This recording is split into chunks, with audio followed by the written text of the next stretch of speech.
우리는 어제 예레미야 4장을 보았습니다. 예레미야 4장에서 이제 주님이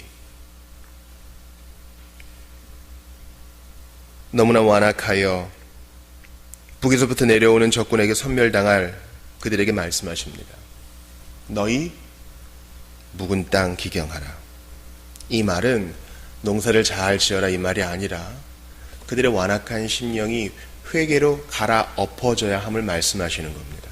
너희 묵은 땅을 기경하라. 여러분, 땅을 쓰지 아니하면 정말 계속 단단해지죠. 그래서 이제 이 묵은 땅을 갈아엎어서 다시 씨를 심고 잘 갖고 와가지고 소출물을 많이 얻어야겠다 생각할 때 처음 땅을 갈아엎을 때 엄청 힘이 듭니다. 아마 우리가 땅의 입장이 됐으면 상당히 아플 거예요. 아이고, 잘 있는데 왜 또 나를 들이대는가. 그러나 갈아엎어져야 씨가 뿌려질 수 있고 씨가 뿌려져야 땅의 기능을 다할 수 있는 겁니다. 노는 땅, 그냥 안식이 아니라요. 일하지 아니하고 쉬기만 하는 땅은 여호와께 진노를 당할 겁니다. 우리 주님은 주인이 올 때 남기는 것이 있다 했어요.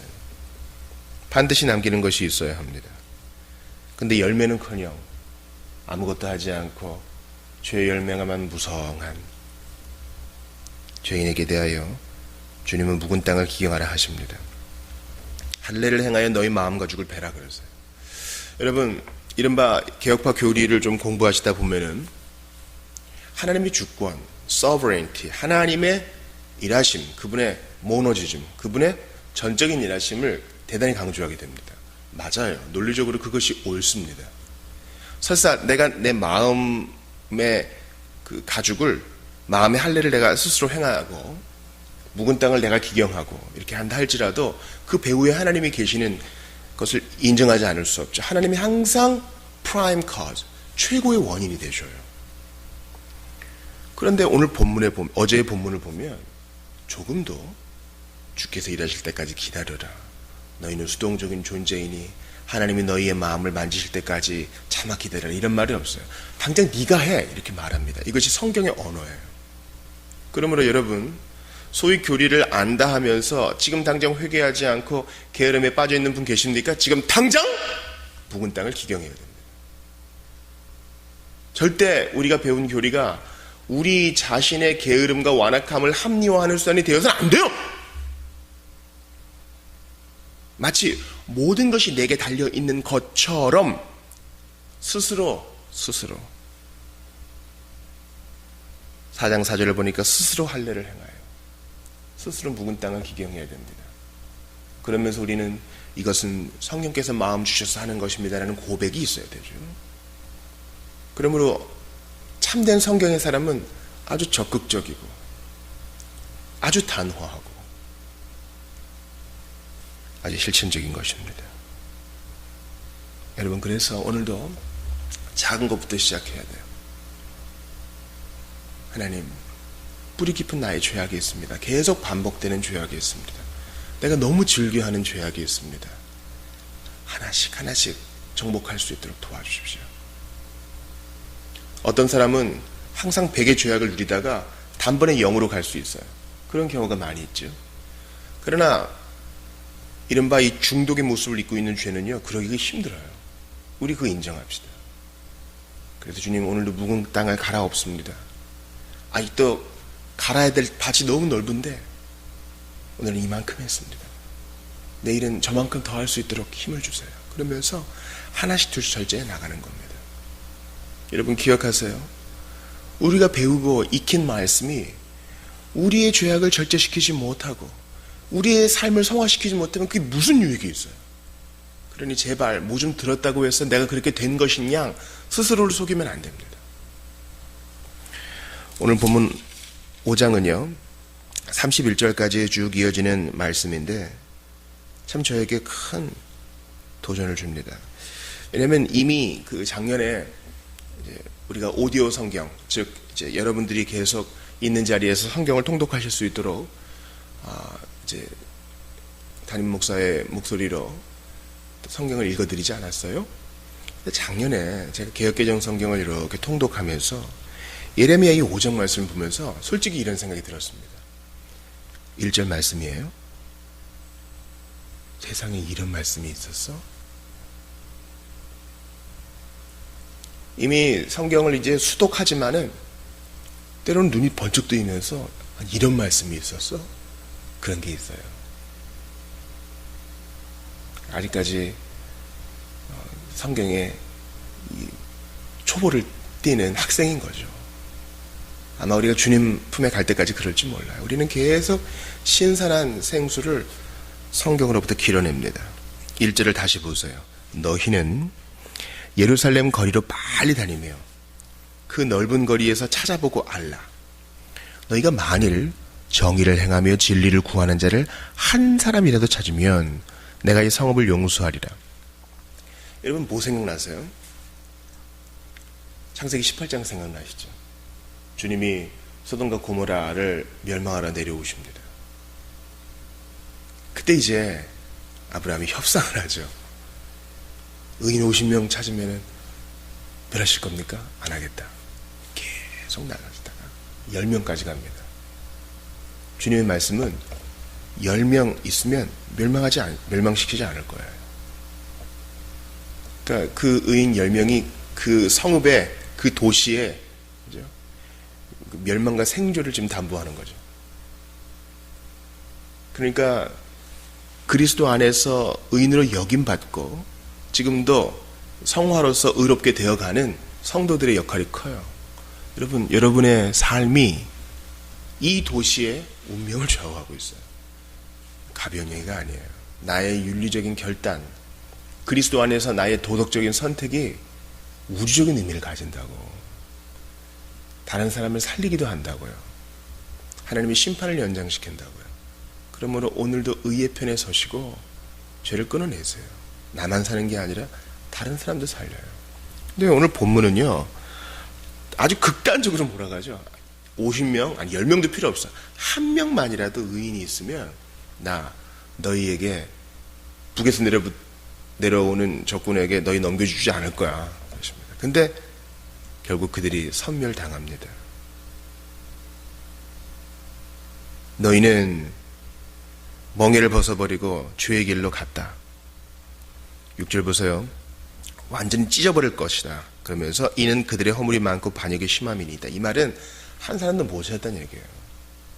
그리고 이러한 그 신앙적 타락, 하나님께서는 이제 그들이 이제 우상을 숭배했다, 하나님 신앙을 버렸다 이렇게 얘기하면서 이러한 그 신앙적 타락이 반드시 윤리적 타락으로 귀결된다는 것을 어떻게 말씀하시냐면 오늘 본문의 8절을 보세요. 각기 이웃의 아내를 따르며 소리 지르는도다. 뭐예요? 이 신앙 중심으로 하나님을 버리니까 신앙의 타락이 윤리의 타락으로 이어지죠. 여러분, 모든 사회의 기본적 가치는 가정으로부터 시작되는데 지금 가정의 기강이 무너지는 거죠. 가정의 가장이 다른 집 아내를 탐하고 있어요. 또한 오늘 본문에 26절 보세요. 새 사냥꾼이 매복한 같이 지키며 덫을 놓아 사람을 잡으며. 그러니까 애매하게 이제 멀쩡한 사람 잡는 거예요. 그러면서 이들이 아마 이제 기득권층 같아요. 28절 보니까 살찌고 윤택하며 또 행위가 심히 약하여 자기 이익을 얻으려고 송사 곧 고아의 송사를 공정하게 하지 아니하며. 그러니까 송사를 다루는 사람이니까 재판 쪽 일이겠죠. 빈민의 재판을 공정하게 판결하지 아니하니. 그러니까 이 신앙의 타락이 윤리적 타락으로 나오는 거죠. 그러니까 이제 주님의 1절 말씀이 그대로 이루어지는 거예요. 만일 정의를 행하며 진리를 구하는 자를 한 사람이라도 찾으면. 진리를 구하고 정의를 행하는 자는 여호와 하나님을 찾는 자, 삼위 하나님을 경외하는 자예요. 정의는 하나님 백성에게 첫째로 요구되는 것입니다. 왜냐하면 하나님이 공의의 하나님이시기 때문에. 사랑만 아주 중요한 것이지만 사랑과 공의의 모습이 드러나는 것이 하나님 백성의 당연한 모습인데 멸망을 앞둔 남유다에서는 이런 모습이 보이지 않았다는 겁니다.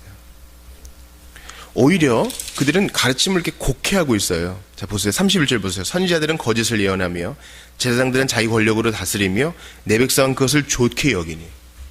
이거 완전히 가치관이 전복됐죠. 하나님에 대한 거짓 가르침은 거짓 가르침의 심각성은 절대 과소평가할 수 없습니다.